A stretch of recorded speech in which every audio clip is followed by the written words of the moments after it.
Gotcha, bitch. Good morning, everybody. Good morning to you. Hope you guys are having a great day, man. So yesterday, you know, I was doing my thing, running around, as you guys saw. I was up on top of Mount Hood. Just doing the deal, you know. I come home and I see Johnny Mitchell, and to be honest, I've been kind of friendly with Johnny Mitchell lately. I was watching his and Matthew Cox's new thing called The Murder Men, where they're going and doing these videos on famous cases and stuff like that. It's pretty interesting. I encourage you to go check it out. I'm not making a nickel off of either one of those guys. I'm not making a nickel, never have made a nickel off of YouTube at all. But I go to bed at like 1:30 in the morning or whatever.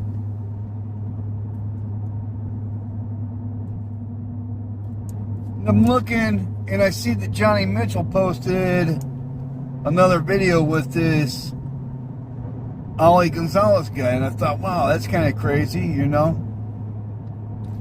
And I've posted my video or a snippet of, no, actually maybe I did. I posted the entire phone call with Johnny, where I was asking Johnny how he validated Alejandro or Ali Gonzalez's story. How it is that someone with 70 murders under their belt or whatever it is would be admitted into England when they're sitting there talking that type of crap. Where and when in Mexico the dude worked. Exactly. He's talking about Sonora. He doesn't want to say where. And then I noticed that Johnny, right in the front of his video that he puts this disclaimer where you have to go. It's right in the very, very, very initial portion of it. He just posted this thing.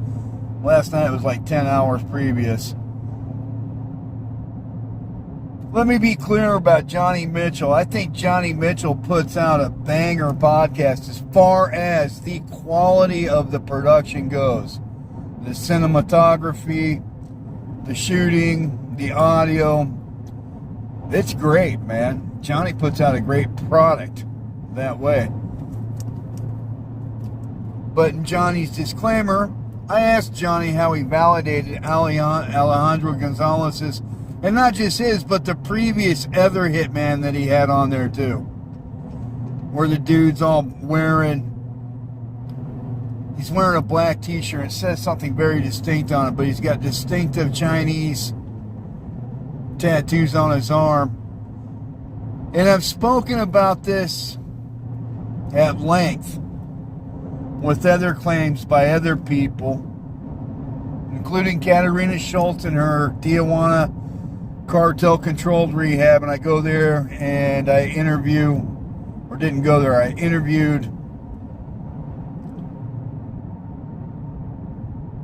the person that works there behind all of that on the phone.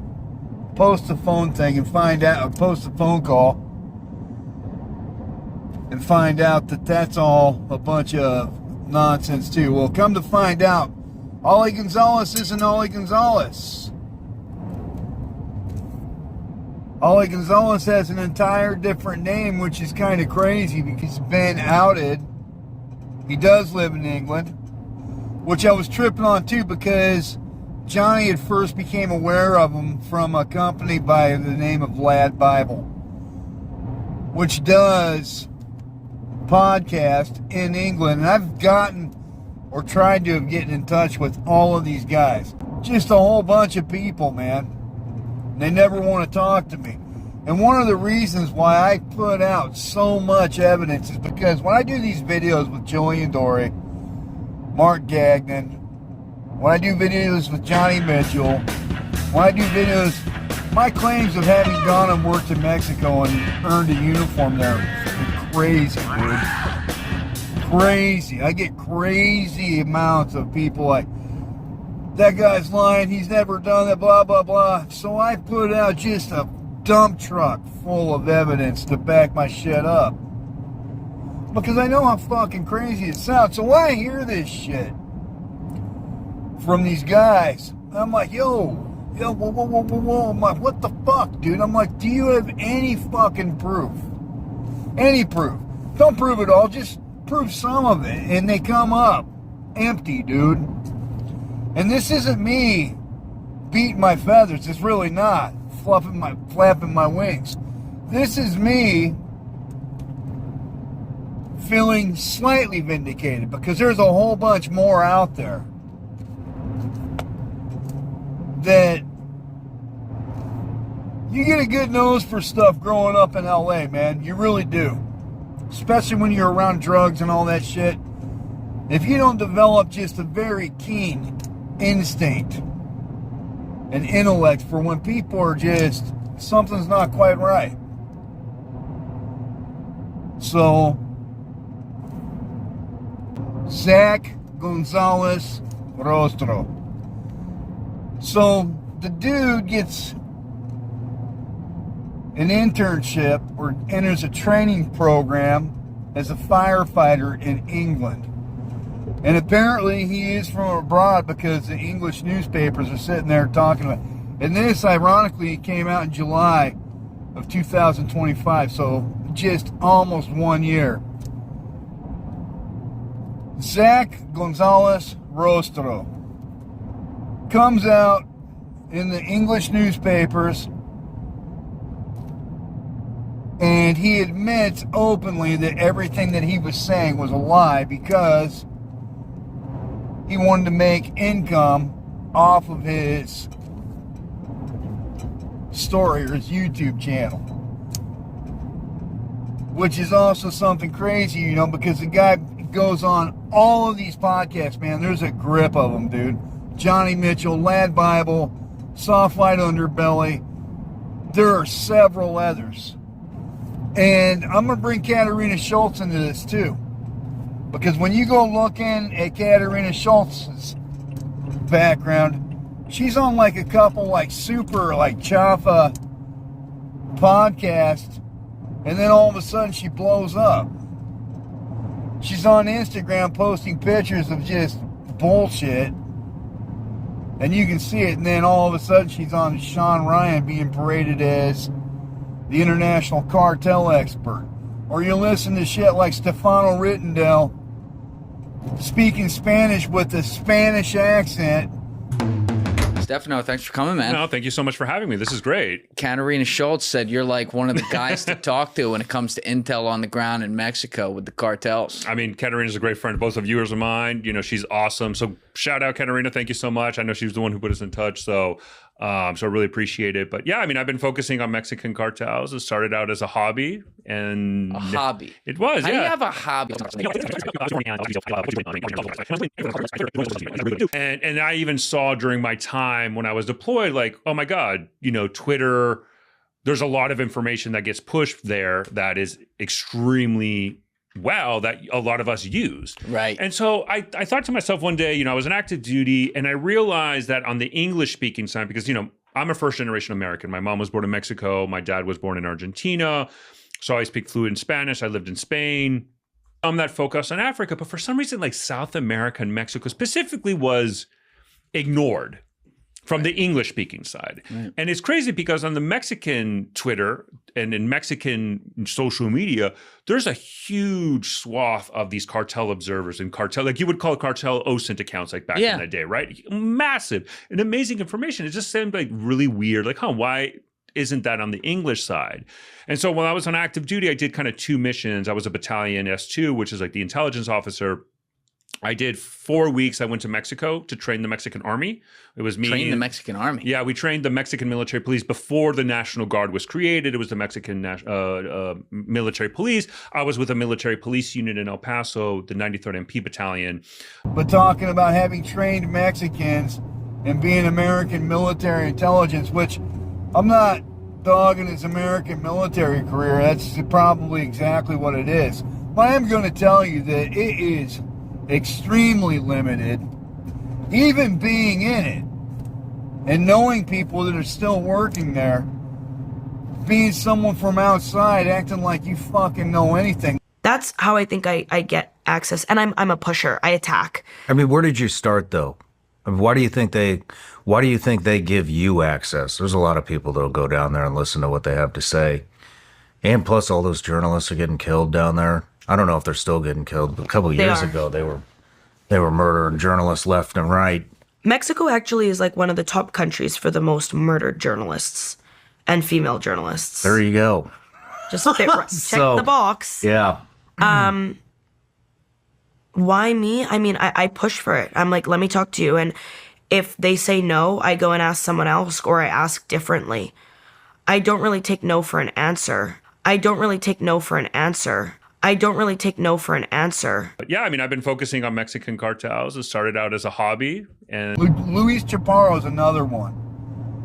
You know, acting like he's got CIA agents that are divulging the names of CIA agents, a federal crime in the United States, being an immigrant to the United States, like they wouldn't bounce your ass out of the country immediately for some shit like that. Sarah. It just, the list goes on and on and on. There's so many of them at this point, you know, and there are some that will have some limited truth to what they're saying. I'm not saying that Ali Gonzalez Rostro's case is going to sit there and negate the bulk of work that other people have done. There are some things that they do that are right on the money. I was just singing Tommy G praises yesterday because of his work on data centers, Israel, and flock cameras. I love it.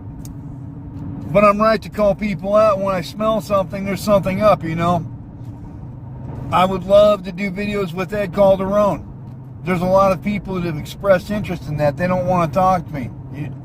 It's crazy. It's like they'll do enough with me to get me to shut up. So it looks like they've engaged with me. But there's a lot to be said about someone that puts out 800 videos and only has identified 3 of his people on Gaffe. And Gaffe and Ed have worked together a lot. And there's a lot to be said about someone that will or won't give you both their first and last names, but will give you the first and last name of Lezaola Perez, which is in the paper having been the guy in charge of everything. I'm referring to Ed Calderon, don't know what his other last name is. And when you don't hear a Mexican accent on someone that should have a Mexican accent, there's a problem. I'm saying what I'm saying, man. And I say all this stuff, attacking all these well-known people. Not attacking them, but attacking the veracity of what's being claimed. The entire database that I'm building isn't even about making claims. It's about who claims something and whether or not that claim can be verified. It's not they're a good person, bad person. It's, is there any evidence to back up this claim? And so when I asked Johnny Mitchell, and I like him, I like his product. Well, Johnny, when I say I like him, I like his product, and I think that the dude's professional. He's very smart. On a personal level, I don't know how much we would get along. Matthew Cox, I think, is very personable. In fact, I would love to do an interview with Matthew Cox. Matthew Cox and Johnny work together. Mark Gagnon, I do like. Julian Dory, I do like. In fact, I think Julian and Mark are both just smart as hell. Love working with those guys. And Johnny Mitchell, smart as hell. I mean, these guys that get their podcast, and I'm sure Katarina Schultz is smart too. These people get their podcast and get where they're at because they're smart and they're hardworking. How true what it is that they're putting out remains to be seen. Which is why I started with just a shit ton of evidence and exactly who I am in my entire background. And now it's starting to have an effect because people are having to put out these disclaimers that not everything has been validated, that you're going to have to do your own due diligence. And caution about doing your due diligence. When you do your due diligence, if you're someone that wants to get into podcasting like I have, not that I generate a ton of views, but I've been around at this point. The people that have had these people on their shows don't want to talk to you because you're going to make them look bad. Hey, Sean Wright, Vince Vargas, thank you. Thank you for communicating with me, and thank you for being born the same place I am and being a man, dude. I don't know what you're doing with the government right now, but I wish you the best of luck. I think that you're pretty cool, man. Would love to do an interview with you sometime. You know, I'm not fucking going anywhere because I stick with the truth. I don't ask you to like or subscribe my channel. Don't like or subscribe my videos. If you want to, great. And if you don't, that's okay too. And the reason why I keep it that way is because then I don't have any other ulterior motives about trying to generate income off this channel or whatnot. Truth be told, going to school, still going to school, got a ton of homework right now, driving to work right this second. It's 5-something in the morning. Been up since 4-something, went to bed at 1:30. And that's like pretty routine, man. Sometimes I'll take a nap when I get home, you know. I don't sleep too much in one shot. And I stay after it, man. And I bring you something that's just my own observations. I told you this guy, the other guy too. You know, Mark Laeta doing all of his videos. There's people that have stated that he's doing videos so he and his buddies can sit there and go to their house in Pacific Palisades, which I've been to Pacific Palisades lots of times. Very ritzy. For those of you that don't know LA, in Southern California. So that he can sit there in his house and laugh at the people with his friends. I don't know if that's true or not. That's what's been stated in comment sections and other places. I'm not going to dig up exactly who said that right now, but it is out there. And I don't know that it's true. You know, I do think that Mark Laeta makes a decent product too, as far as making a video and getting someone's story out there. But what was always weird to me is being truthful, being honest, having the story that I've had. Not that I'm not being included in any of their financial pie, I don't want it, but it was the stark, complete silence that I've run into from people that'll put stuff up that's clearly making stuff up, can't prove any of it, make these crazy claims and can't substantiate any of it, don't have anyone else backing up their claims at all, and they sit there and told or represented to the world, and the world is told to just believe them because of the platform that they managed to get themselves on, or because of the other people that are willing to work with them. And you know, I'm arguably much more validated than even Ed Calderon at this point, because I put all my data and my evidence out there. More validated than Gafe 423. I've put these things out there, have invited normal cartel people to hit me up because, you know, I'm going to tell you something about the cartel. On the street that my house is on in Mexico, there's cartel that live right down the street from it. They know it and I know it. That's real shit. And so I even hit up work one time wondering why we didn't go after those people, you know. And there's a couple spots where they're at. I've lived in a couple different houses, and you know where they're at, man. Without a doubt. You know, the entire neighborhood knows. Just like you know if someone's doing something in your neighborhood, you know what's up. And they know what's up too. They're not fucking stupid. You know, one day I was up in my tree in my yard in Mexico, cutting down some limbs, and this guy with these sunglasses and gold teeth and stuff like that comes up, and he was cartel, man. Hits me up and wants to know if I'm willing to sell my house, and I'm like, nah. And you know, to be honest, I don't know why they never killed me the entire time I was working. I don't, other than maybe it would generate too much noise. I do know that I never, ever, ever involved myself in something that I shouldn't have done. Always did what I was supposed to do. Never did something I wasn't supposed to do. Never did anything illegal. Sitting there, just do your job and that's it. But then I get back here and I watch all these people like Zach Gonzalez Rostro, the other so-called hitman on Johnny Mitchell, saying, hey Zach, if you see this, I still want to interview you, dog. For real. Square business, man. And then the other people, any of you other so-called hitmen that are on any of these shows, Gafe 423, you know, I want to thank you guys for 1,400 subscribers, you know. Pretty cool, thank you. You don't have to spend your time paying attention to me. And then at the same time, I know that having 1,400 subscribers and sticking up videos from Mexico, that the right people, including the government, are watching my channel, without a doubt. It'd be crazy not to.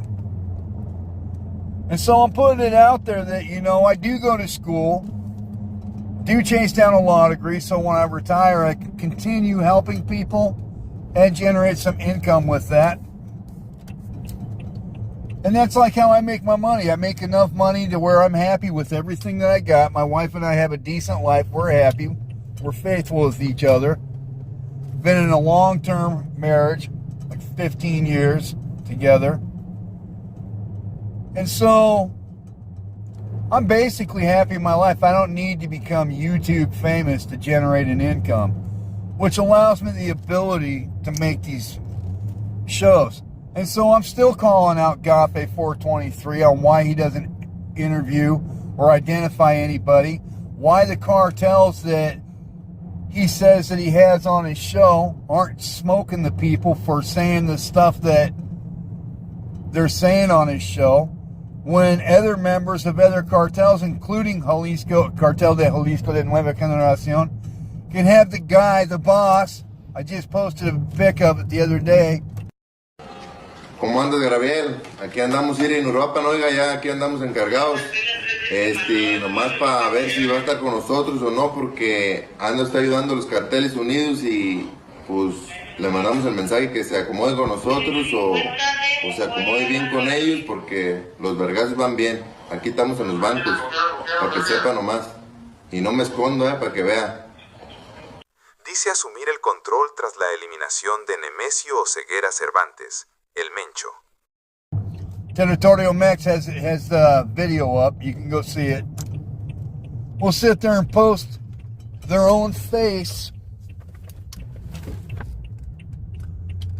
right there on social media in front of God and everybody. Their whole name, everybody. And I've stated this for a long time. Everybody involved already knows everybody involved, man. Real shit. You know, if the cartel ever wanted me dead, I would be dead as dog shit. In fact, to be honest, when I started doing these videos, I had to consider, you know, the security for myself and my wife, because it's real, the danger's real. And when you say something or do a channel about something, some people can take issue with it, including people like Ali Gonzalez, if he was really who he purported himself to be, which he's not. He's still in England, apparently. Looking for a job now. I don't know. I haven't looked into it enough. I just found out about this just a few hours ago. But, you know, it's kind of crazy, dude. You got these people sitting there saying all this crazy stuff. They don't back up any of it. And then you got someone like me calling it out, and it makes other podcasters unhappy because they didn't do their due diligence. Hey, Sean Ryan, Vincent Vargas, I'll still do Rubber Bullet CQB with you guys just to be able to have lunch and breakfast with you guys. Man, I'll buy. I think it would be great. Just so we can compare skill sets. I would love for Ed Calderon to get in on that. In fact, I've invited Ed. Haven't heard anything bad from him. And I like Ed and Eddie. Just because you're saying something doesn't mean that you don't want to be friends with everybody involved. I've been told that Gafe 423 is a really nice guy. He probably is. I don't know where Ed Calderon's cohorts are, his contemporaries, the other people that were trained by Navy SEALs, apparently. None of them have come forward to make a living off of this, which is kind of weird. But, you know, go figure. I don't know. Just things I've got to say.